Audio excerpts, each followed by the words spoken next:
Sounds like you guys like the movie. I really, really appreciate that round of applause. I have a few written words here, but I have to say this was an eye-opening experience making this film. It was a 3-year journey for Fisher Stevens and myself, and the only thing that needs to be said is that we need to take action on climate change immediately as a world community. I want to thank you all for coming this evening. I think we all have a better understanding of the devastating impacts of climate change and the impacts that it's already having on our planet today, and especially here in Florida. But also the very real solutions we can implement immediately before it gets much, much worse. I'm honored tonight to be joined on stage by 3 of Florida's most effective conservationists, each of them coming from very different backgrounds, but all of them documenting and dealing with the effects of climate change.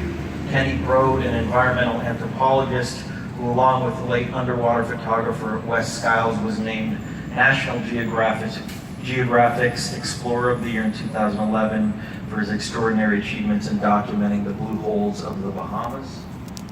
Rachel Silverstein, the Miami Waterkeeper, which is one of the 300 citizen waterkeeper programs protecting rivers and oceans around the world.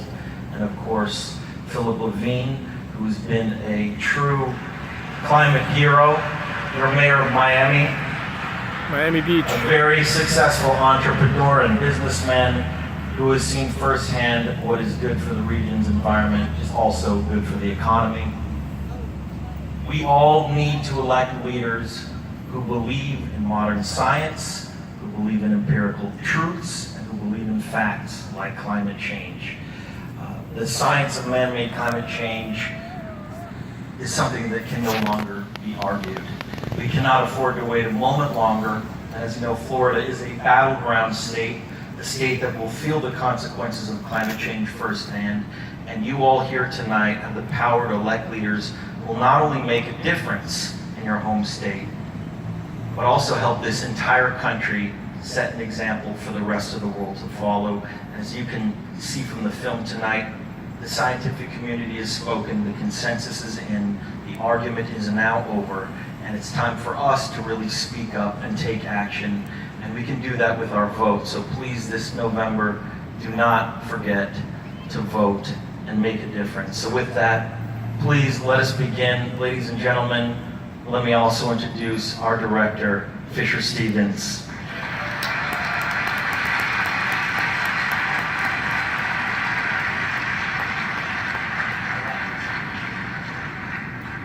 We're going to be the moderators here tonight, Fisher and I, so we're going to get to ask some questions. Yeah. Does this work? Okay, good. I got an extra one here. I don't know how that happened. This one's better. Okay. So, thank you all for coming tonight to the film, and hopefully you'll spread the word. We're going to be on October 30th on the Nat Geo networks and many other amazing free networks. So we're looking forward to you all telling everyone, if you like the film, to see it. You want to start? You start. All right. Mayor Levine. So, Leo and I came to see you it's been over a year now, almost a year ago, and you showed us the pumps that we showed in the film and the walls. Has much changed since then, and have you seen a positive effect? And are other communities that are facing water rise implementing the same things that you're doing here in Miami? Thank you for that question, Fisher. You know, it's an amazing thing about sea level rise and resiliency, and what we've learned is that one size does not fit all. So, for example, Miami is on a limestone, it's a porous bottom, so water comes up, which makes our job that much more challenging. So it depends on which community is looking to make themselves more resiliency. We learned, by trial by error, and by no means are we perfect. We had a situation literally yesterday with heavy rain so fast that and some of our pumps weren't on, that the area got flooded. And I always say that we don't have all the answers. We have so many questions, but we do believe that we're going in the right direction. We've made some great progress. There's no playbook for this. No one's written the book about if you have a city that needs to become more resilient, this is what you should do. So we're learning as we go, and we're by no means perfect, but we think we've made some great progress, and we've seen some real great tangible results in what we've done with the pumps and raising roads and changing building codes. And by the way, it takes an entire community. We happen to have a great commission, a great government here, and a community that all feels that this is so important, obviously, to the viability of our future. And where do you see most of the solutions coming from in the future? I know you need cooperation from all areas, from science, from government, to the private insurer, to philanthropists. Where do you see a lot of these transitions starting to happen, and where do you predict a lot of the help will come from?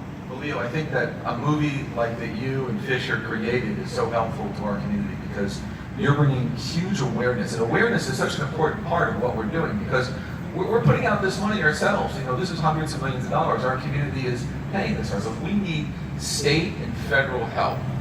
We need senators, Congress people, Washington administration that can help us get funding because it's not just Miami Beach, it's all coastal communities around our country. So the help, I believe, God willing, is going to come from our state capital in the future. It's certainly not going to happen now, as you can see by my comments in the film. And also from Washington. And electing leaders that listen to the science that you all put up there and help these communities because they cannot do it on their own. And that's what we're hoping for in the future. And just to add on to what the mayor said, Miami Beach is definitely at the fore of thinking and experimenting with these ideas and trying to figure out how we deal with resilience here in South Florida because we're different from anywhere else on Earth. We don't have a lot of the tools in the toolbox that they have in other places, like the Netherlands and even New Orleans. And so we are sort of making it up as we go here. And we have to think not only about Miami Beach, that thankfully can afford to try a lot of these things and do a lot of these things, but all of South Florida is really at risk. And if we only end up having a resilient Miami Beach, I think as a region we've failed in some respect. And we need to be thinking about communities that need a lot more financial help to be trying a lot of these things. And for that, we do need the leadership of our state, which we have not had so far in this issue. And the leadership has come from our local communities, like our cities and our county as well. And just recently our county had passed a resolution looking at resilience and sea level rise in our planning, our critical infrastructure. I think you mentioned earlier today that over 50% of the world's coral reefs are now dying, and you're seeing devastating impacts here in Florida even more to the point of it's almost a 70% decline in coral reef systems. Is that right? Right, so we have here one of the only nearshore coral reefs in the continental United States, and we've actually lost over 80% of it since the 1970s here in Florida. We've had a stark decline in our corals, and corals are very important, particularly for South Florida, because they support our coastlines. They stop storm surge and break up waves and prevent coastal erosion. They support multi-billion-dollar tourism industry, fishing industry. They provide food and protein for subsistence fishermen. They provide novel compounds for pharmaceutical development, much like they do in the rainforest, and they really create a whole ecosystem in places of the ocean where there would otherwise be nothing. So they provide a huge value for our society, for our nation, and of course for the world, and we're losing them faster than we can even study them. Kenny, what can be done today to reverse the impacts of climate change on these rich and vital marine ecosystems, and how do these changes impact the life for human beings and other species? Okay. So now, you usually might turn the mic off when I talk. But, I mean, in terms, I think Rachel hit on it, very difficult, and your film hit on it because of what they call the residence time of carbon dioxide. If we could magically shut it off, we're still going to have impacts that are coming down the pipe for a couple generations at least. So I'm not sure I would use the term reverse, but how can we slow down? How can we set ourselves up to adapt? And just using the coral and marine ecosystems, for example, we need to be able to give them the best fighting chance. So, we don't manage fish, we manage the people who fish them. And we need to keep certain key species intact that in turn will help keep the corals intact by eating the algae. we need to take care of our water pollution, because that's also, there's stressors that there's no scientific uncertainty about, we have control over, that can give us a better chance down the road to recover once we can get our act together in terms of using alternative fuels. So we all are aware of a big storm that's approaching Miami. I'm just curious how you prepare for that as the mayor, and how you guys who live here feel about that. And before we were talking about, these storms are what also raises the awareness of climate change, sadly.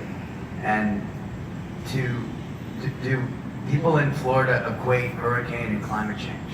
And if they don't, do you? Well, Fisher, before it began, I spoke to the audience a little about what we're doing because of the hurricane. Is one of the first things we talked about. We're all waiting for the 11 p.m. update to understand the track of the hurricane. At this point right now, we don't believe there's going to be a hit to Miami. We're going to be a tropical storm watch.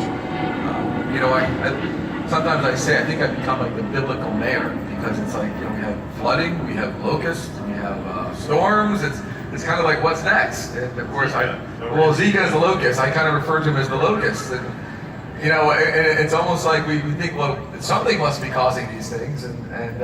But preparing for the storm really is about information. It's about making sure that our tourists, our residents, understand how to prepare, what to do.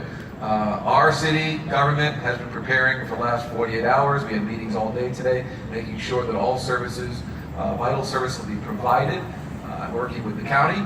And of course, we're praying that there will not be a direct hit to Miami, but we know we experience some type of tropical storm winds by tomorrow late night or Thursday.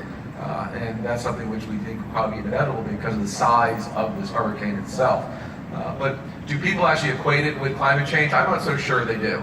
I think they've grown up, people in South Florida, hurricanes are a way of life. They're not sure why they come about, but I'm sure there is a definite correlation between hurricanes and climate change. I mean, how many of you were here in the 2004-2005 hurricane season? And there were giant spikes in the media about linking it to climate change, but we all have selective amnesia. Miami is a place where we have transient populations who didn't experience it, and that was 12 years ago, which is a lifetime given all the other things that have happened. So I think it gives us an opportunity, the same way that you have pollution events, the same way that we have vector-borne diseases like Zika, to make a connection to climate change, global warming. But we only have a short window to act on it while it's still in people's mind before the next crisis du jour comes around. It's small policy windows, and it's up to people to take advantage of the public attention. And I think generally we have to be careful saying that one hurricane is evidence of climate change or one event is evidence of climate change. But when we look at global trends around the world, and as you guys showcased in your film, every year is record high temperature. Every month is the hottest July a month, the hottest August a month, so on and so forth. We have record drought, we have record fires, we have hurricanes in places where they didn't used to go. We haven't had hurricane make landfall in Florida in 10 years, so I've actually never been here for one. And the climate is changing, and we're starting to break new records that we don't necessarily want to be the record holders of. And so I think when you combine and you look at all of these global trends and all of these changes, that's when you get the real picture of what's happening worldwide and what we're really doing to the climate. Mayor Levine, obviously this has all been a very unique challenge for you. I mean, the fact that we highlighted sunny day flooding here in this movie was really a revelation for me. I'd never heard of anything like that before. And so I guess my question for you did you have to develop all these strategies from the ground up as soon as you came into office, or were there other communities around the world that you could take examples from to basically mitigate the damage? And do you also look at this city as a model for the rest of the world to follow as far as the prevention is concerned? Well, I can tell you that whatever happens on Miami Beach, the world knows about, okay? I don't care if it's Justin Bieber gets a DUI, the whole planet knows about it, it's on Miami Beach. So I think that's an opportunity, and it's also a challenge. When I was elected, I always laugh sometimes and say some people get swept into office. I kind of got floated into office because this was such a big challenge. We've been experiencing for so many years. And what happens a lot of times in government is that you have what's called analysis paralysis, where everyone talks about it, they hire consultants, the consultants hire consultants, and no one